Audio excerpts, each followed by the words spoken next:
Hello， 各位同學，大家好！呢條片咧就會同你做一個 free sharing， 講下 3D Trigo 係 MC 卷嘅一個獨有做數技巧。另外第二個重點啦，就會同你做少少貼題咯，出題趨勢嘅分析，等你知道咧未來嘅 DSE 有機會會考邊一啲嘅熱門題型啊嚇。咁其實咧 3D Trigo 呢一課書大家都知道啦 ，Long Grad 卷、MC 卷個考法都幾唔同下嘅。咁我哋今日呢一個短片咧就會主力去講翻其中一個 MC 嘅熱門題型啦。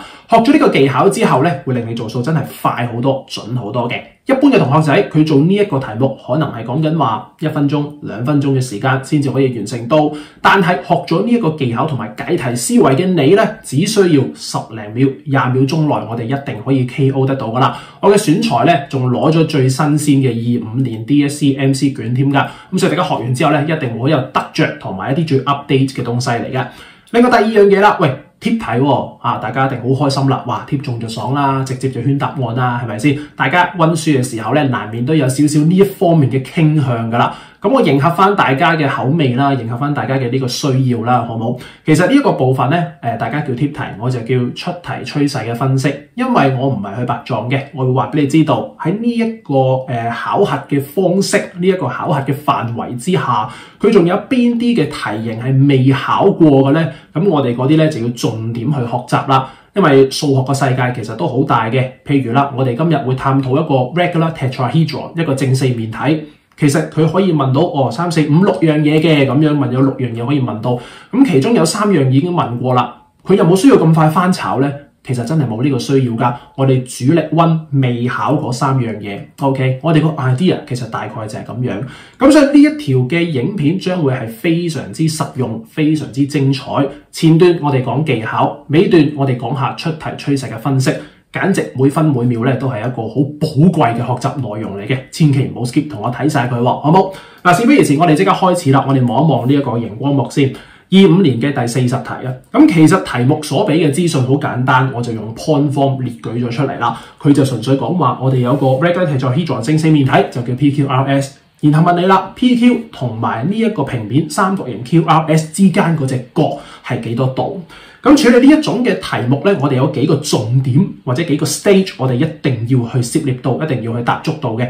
第一個重點咧就係佢條題目例牌係冇圖噶。如果你去操 past paper 咧，你去操翻譬如最初代啦，第一屆12年 DSE 卷，即係我考嗰屆啦嚇，其實佢係會俾埋幅圖嚟噶。佢會將個 regular tetrahedron 擺埋喺份卷度嘅。咁當其時就係對考生們比較 friendly 少少啦。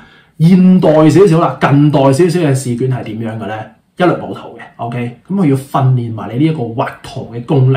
咁呢個係第一個少少嘅重點，大家都要注意翻。所以如果你想有幅圖去思考嘅話咧，你要自己去畫。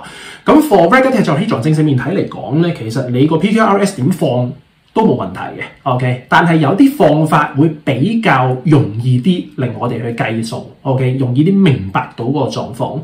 譬如啦。佢牽涉到一線一平面嘅，我哋會習慣將呢個平面三角形 QRS 放翻喺個地下度，咁呢個係有助大家去思考嘅，可唔可以？呢個係非常之重要。咁你畫好咗幅圖啦，你先至識得去認翻嗰隻角㗎。到底 PQ 同埋地下呢一個三角形之間嗰隻 angle 在哪裏咧？係嘛？咁我哋咧呢個時候就 concept 位啦，就係你需要將個 P 點做翻一個投影 projection 落翻個地下度。Let's say 呢一個叫 point O 咁我哋咧就成功可以知道我求緊嗰隻角咧叫做 angle PQO 啦。咁我哋嘅難題出現啦，喂 angle PQO 其實要計咧都要花翻咁上下時間嘅，而家就教你一個技巧啦，一個解題嘅重點啦。重點2啊，我哋有一個必記嘅 ratio 係需要去學習翻㗎。咁呢個必記嘅 ratio 是什麼咧？原來就係我哋討論緊呢一個正四面體邊長 L 同埋佢打完 projection 落地下 PO 呢一個高之間嗰個比例嘅關係啦。呢個 H 同埋呢個 L 咧，永遠都係撐呢一個開方6 over 3咁多倍嘅。OK， 個高就係邊長乘開方6 over 3呢一個嘅比例，大家係一定需要記低佢噶，因為呢一個係考試入邊嘅一大重點常考嘅東西。咁唔需要驚噶嚇，天下間所有嘅 regular tetrahedron 所有正四面體。佢個高同埋個邊長嘅 ratio 都一定係 fix 咗呢一個嘅數字嘅。OK， 咁你知道咗呢樣嘢嘅時候，頭先我哋話咩㗎？我哋計嗰隻角好似叫做 angle PQO 喎，係咪啊？喂，咁好簡單啫，你呢度已經係一個直角三角形啦，你仲要俾咗其中兩條邊嘅比例我喎，咁我哋瞬間就完成㗎啦。我哋 sin 呢一隻 angle PQO 其實就係西加 h 除西加 l。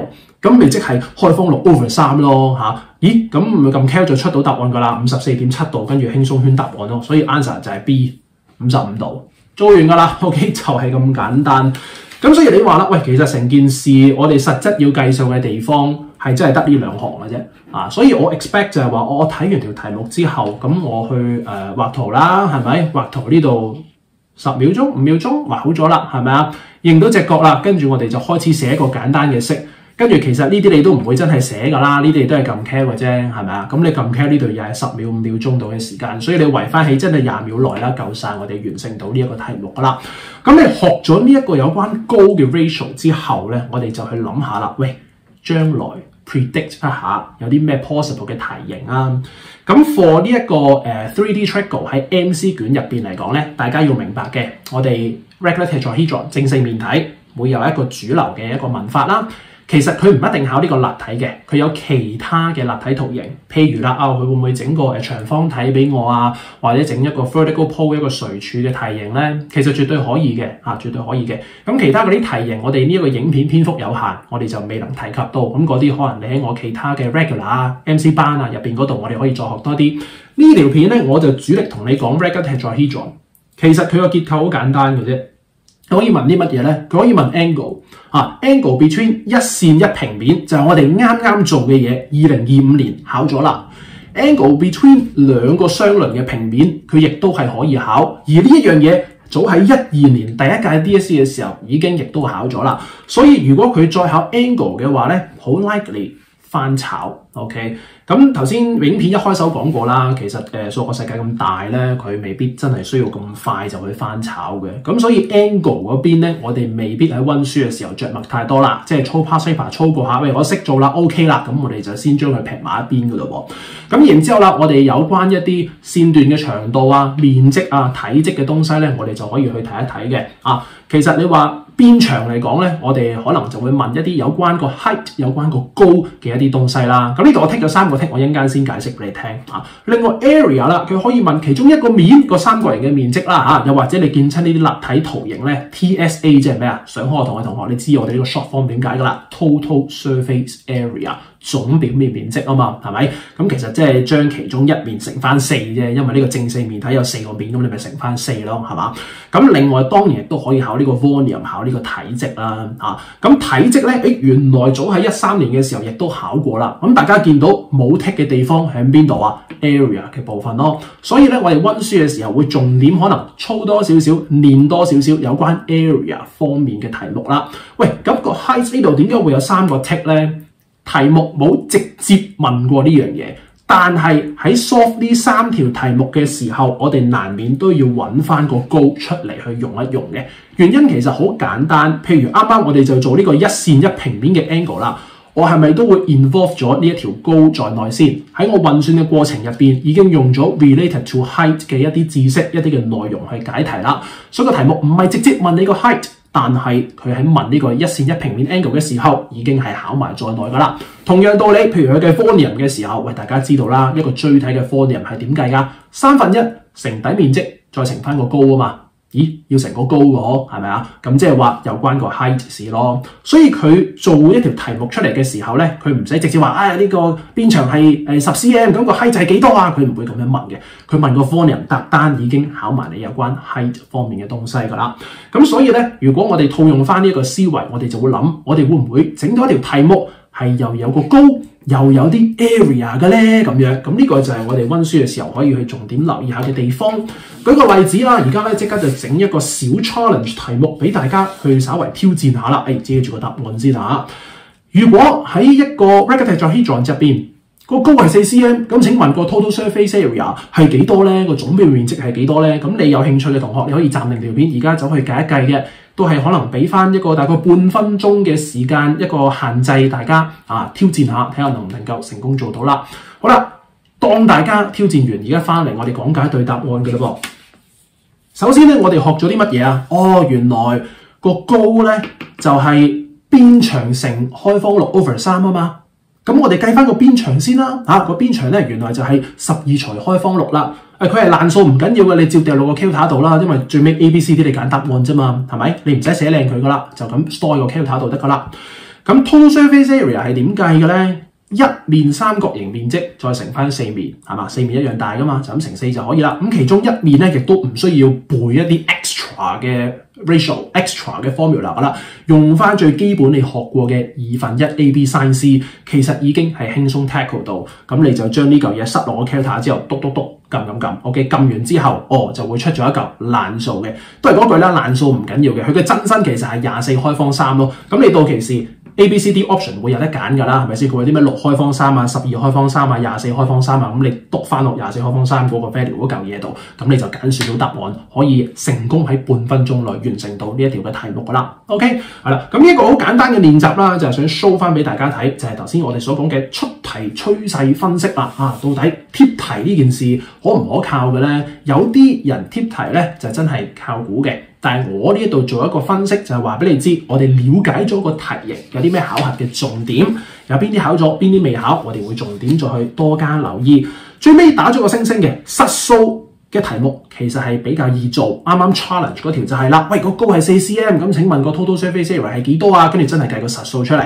難少少，其實佢可以係問一啲有關比例嘅東西㗎。舉個例子，譬如就話啦，喂，我個高咧就係X cm 或者係4 cm 咁樣啦，跟住就話啦，我 total surface area 咧就係譬如 y 個 cm square 啦，咁 x 比 y 係幾多咧？咁樣其實佢可以咁樣去問法嘅 ，OK 又或者調翻轉啦，佢就話個高同埋個 total surface area 咧，今次咧我就係開方2比1啦咁樣，咁請問到底佢個高係幾多咧？即係其實個題目係可以咁樣做 modify 一下嘅。佢加插埋比例就會再多一粒 unknown 喺度咯，咁會令到你做數嘅時候個難度再加倍咗。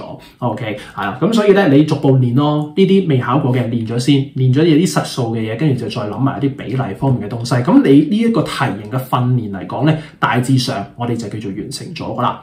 咁呢一個課堂影片咧，希望都俾到個 insight 大家啦，係啦。咁呢個分享影片就免費教大家，咁亦都篇幅有限，唔經唔覺都可能講咗大概10分鐘多少少嘅時間啦。咁我呢度咧就會先 stop 一 stop。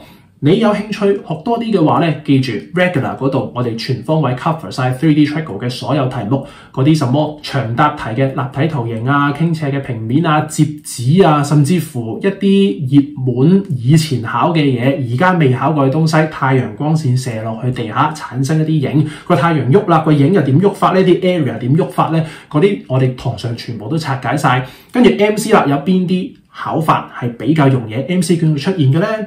除咗呢一粒叫做 regular tetrahedron 我哋可以背呢個 ratio 之外，有冇其他嘅重點都可以稍微記一記先？物考場幫你快啲做到條題目咧。咁呢啲嘅話咧，你上完個 regular，我哋再上埋呢個 MC skills 嘅內容咧，就會相當之圓滿。咁你就得到一個全方位嘅訓練啦。好，咁講到呢度嘅時候咧，都要多謝一下大家嘅支持嘅。覺得呢一個影片學到嘅技巧同埋呢一個貼題啦出題趨勢分析幫到你手嘅話咧，俾個 like 我啊！另外亦都係歡迎大家分享俾身邊嘅朋友、同學、戰友一齊去學習，一齊去進步升 grade 嘅。咁有關話，有啲咩 topic 啊，有啲咩題型想我去教多啲、分享多啲嘅，不妨都踴躍嚟揾我去留言。譬如呢個影片下邊你可以留言啦，你 YouTube 留言又得 ，IG 留言又得。你怕醜嘅，你直接 DM 我，或者平時啲學生 WhatsApp 我，全部都冇問題嘅。OK， 咁最好就喺 social media 嗰度俾多少支持同埋鼓勵我啦。咁你哋支持越多，我就會更加有動力去製作多啲高質嘅影片分享俾大家噶啦。咁今日呢個影片去到呢一度啦，記住有興趣學多啲嘅同學，快啲去跟我上呢個 regular MC 技巧課程同埋呢個 long pad 刷題課程。每一個課程咧都有好多嘅精華入邊，一定幫到你搶多啲分，升多啲 grade 嘅。今日嘅影片去到呢一度先，多謝大家支持，我哋下條片再見啦，拜拜。